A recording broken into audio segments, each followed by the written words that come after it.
Outreach is a Salesforce partner and an AI-driven sales platform which is used by thousands of enterprises to increase sales rep productivity. And it's a great place to start because the question Caroline and I constantly pose, Manny, is how does the introduction of generative AI tools not just change sales function, but does it eliminate some as well?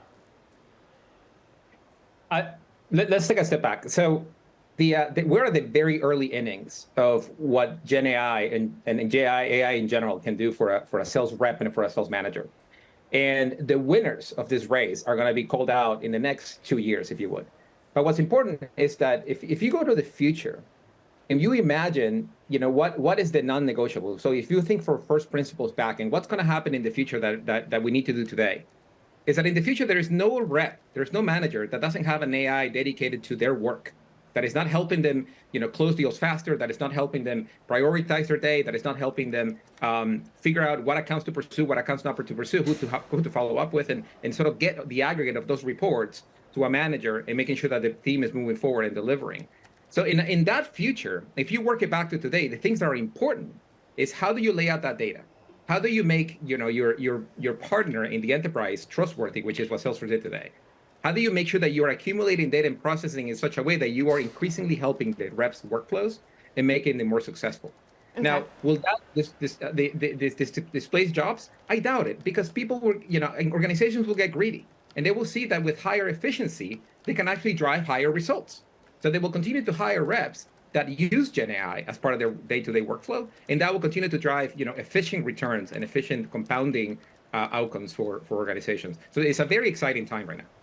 Exciting, as long as you're happy to be augmented, as long as you're ensuring you're upping your skill set to work alongside this AI. Manny, what did you hear that was different out of Salesforce that ultimately isn't being said by everyone else who's trying to help you with your CRM, with your interactions with your customers, with marketing, when it comes to AI?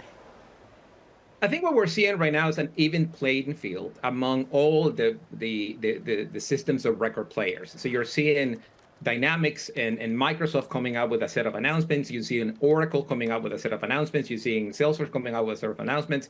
3 weeks ago, ServiceNow laid out their roadmap for AI and what's it going to mean for ITSM and the rest of their But suite. Manny, that's really overwhelming for me. I mean, as the journalist who's speaking to all these companies, getting you on to it feels as though there's too many announcements. Everyone's suddenly trying to make themselves out to be some AI efficient company. How can you discern which one's doing the right things and when?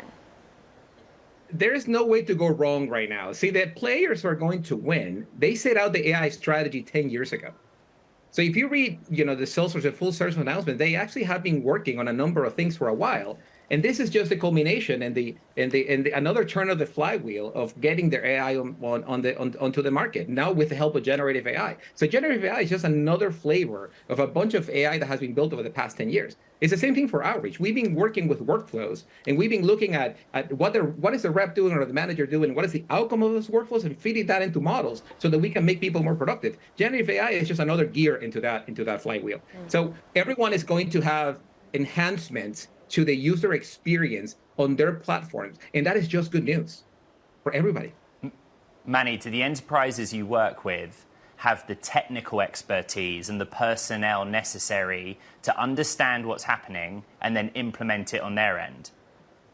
That is exactly the right question to ask. So the main funnel through which AI is going to have to go through, the mechanism by which AI gets deployed and gets useful is through the human being, it's through the worker, it's through the project, and through the workflow.